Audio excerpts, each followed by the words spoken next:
Good morning, sir, and fellow classmates. We team hashtag Max Weber are here to give an presentation on the life of a sociologist, Max Weber. We want to give you an insight on his theories regarding sociology and the ups and downs he faced executing them to the society. Why did Max Weber came into picture?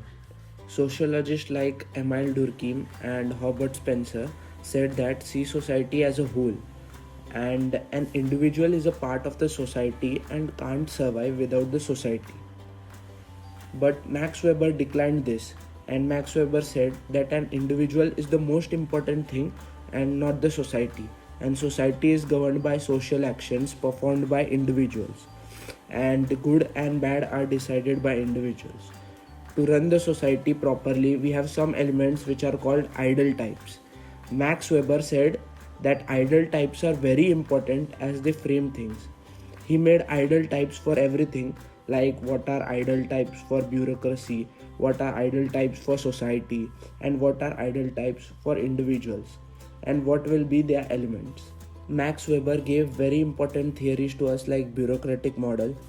Weber's work in the field of sociology of religion began with an essay on protest and ethics and the spirit of capitalism and continued with his analysis in religion of China, the religion of India and ancient Judaism. The three main themes within the essay were the effect of religious ideas on economic activities, the relation between social stratification and religious ideas, and distinguishable characteristics of Western civilization. Max Weber also showed us a way to study social actions, like we can study social actions through observation and interaction. So these all were the reasons why Max Weber came into picture. Let's talk about his works. He wrote many books like The Religion of India, The Sociology of Hinduism and Buddhism, The Religion of China, General Economic History, and the Theory of Social and Economic Organization. But the book The Protestant Ethic and the Spirit of Capitalism was one of his notable writing. According to him, as far as capitalism is concerned, it is a huge historical movement in a specific geographical and cultural area. The desire of wealth or profit is as old as human history. Wealth has long been regarded as a symbol of power, status, and prestige. But never before in human history did the desire for wealth assume the organized and disciplined form that it did in modern and rational capitalism. It is this rational capitalism that Weber wanted to study. He distinguishes between traditional or adventurist capitalism of former times and rational capitalism of modern times. Max Weber thesis, rationalization. The implementation of bureaucracies in government is a kind of rationalization, as is the construction of high efficiency living spaces in architecture and urban planning. The Protestant ethic and the spirit of capitalism. According to Weber, the capitalists desired wealth not for enjoyment or luxurious living. They wanted it so that they could use it to make more wealth. The thirst for money making for its own sake is the very essence of modern capitalism. Capitalism is an economic system which aims at the unlimited accumulation of profit through the rational organization of production. Capitalism arose in the Western nations like England and Germany, which experienced what we call the Industrial Revolution. The growth of the factory system, new techniques of production, new tools and machines made it possible for the capitalists or the owners to earn vast amount of money. The production process had to be rationally organized. In other words, efficiency and discipline were essential. Now, you might have got about the Max Weber's works and his theses. But what about his beliefs? So, here I will tell you about the basis for the study which he was able to influence the economic system. From Max Weber's perspectives, he rejects the view that religion is always shaped by economic factors. He does not deny that at certain times and in certain places, the religious behavior may be largely shaped by economic forces. But he maintains that this is not always the case. Under certain conditions, that reverse can occur. That is, religious beliefs can be a major influence on the economic behavior. Weber looked after the relationship between the specific forms of Protestantism and the progress or development of the Western industrial capitalism. Max Weber believed that bureaucratic organizations are the dominant institutions of industrial society. He viewed the organization that has a hierarchy of reward, that has full-time professional sending lines of commands. He thinks bureaucracy is superior in terms of technical aspects compared to other organizations. He also saw it as a threat to government powers, but it can be overcome by stronger political or governmental controls. Legacy of Max Weber. Weber's significance during his lifetime was considerable amongst German social scientists, many of whom were his friends in Heidelberg or Berlin.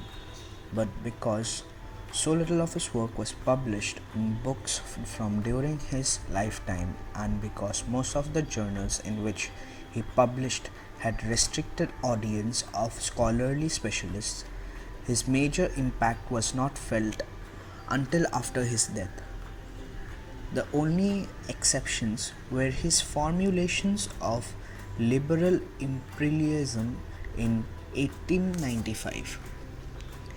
He widely discussed theses on Protestantism and capitalism, and his extensive attack on German foreign and domestic policies during World War I in the pages of Frankfurt Zeitung, which simulated liberal sentiments against the government's war aims and led General Erich Ludendorff to view Weber as a traitor.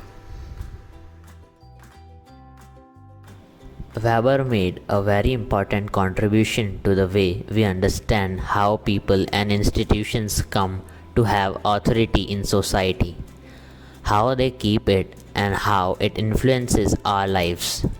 This theory of Weber's reflects his focus on the political, social, and the cultural importance of the modern state as an apparatus that strongly influences what happens in society and in our lives. Now we will discuss the bureaucracy theory of Max Weber. Firstly, we will see what bureaucracy defines. Bureaucracy is an organization structure that is characterized by many rules, standardized procedures and requirement, meticulous division of labor and responsibility, clear hierarchy and professional, almost imperial interaction between employees. Now we will see what the intention of Max Weber for designing this bureaucratic theory. He believed that bureaucracy was the most effective way to set up an organization and administration. Max Weber believed that bureaucracy was a better than traditional structure. In a bureaucratic organization, everyone is treated equal and division of labor is clearly described for each employee. There were three basic elements that support the bureaucratic management. First, all regular activities within a bureaucratic can be regarded as official duties. Second, management has the authorities to impose rules. Third, rules can easily be respected on the basis of established methods. There were 6 characteristics of the bureaucratic theories too. First, stark specification, that is specification or we can say division of labor. Second, hierarchical layers of authority. Third, formal section. Fourth, rules and requirements. Fifth, impersonal. Sixth, career orientation. Bureaucratic theory contains advantages and disadvantages too. First, we will discuss about the advantages of the bureaucratic theory. So, the great benefit of the bureaucracy is a large organization with the hierarchical layers can become the structure for work efficiency. It is specially that the established rules and procedures that allow for high efficiency and consist efficiency of the work for the all employees. It make it easier for the person to raise his voice, even for the management to maintain the control over the people. Now we will talk about its disadvantages. Bureaucracy is characterized by the large amount of red tape, paperwork, many decks, contain office culture and slow bureaucratic communication due to many hierarchical layers. The biggest disadvantage of this system is that it is not loyal to the person who are working in the same organization. Even there are many restrictions for the individual person to raise his voice in the decision making.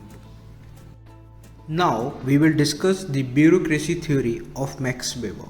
Firstly, we will see what bureaucracy defines. Bureaucracy is an organization structure that is characterized by many rules, standardized process, procedures and requirement, meticulous division of labor and responsibility, clear hierarchy and professional, almost imperial interaction between employees. Now we will see what the intention of Max Weber for designing this bureaucratic theory.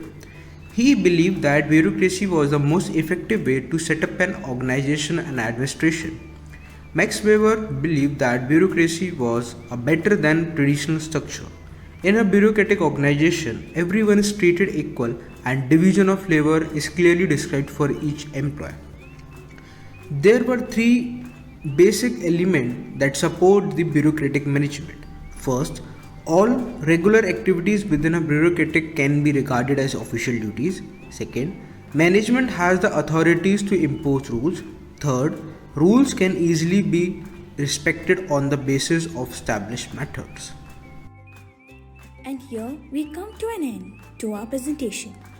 In this small venture, we learned how Max Weber was able to establish good theoretical ideas which were inspirational to many people, even though they had their own drawbacks.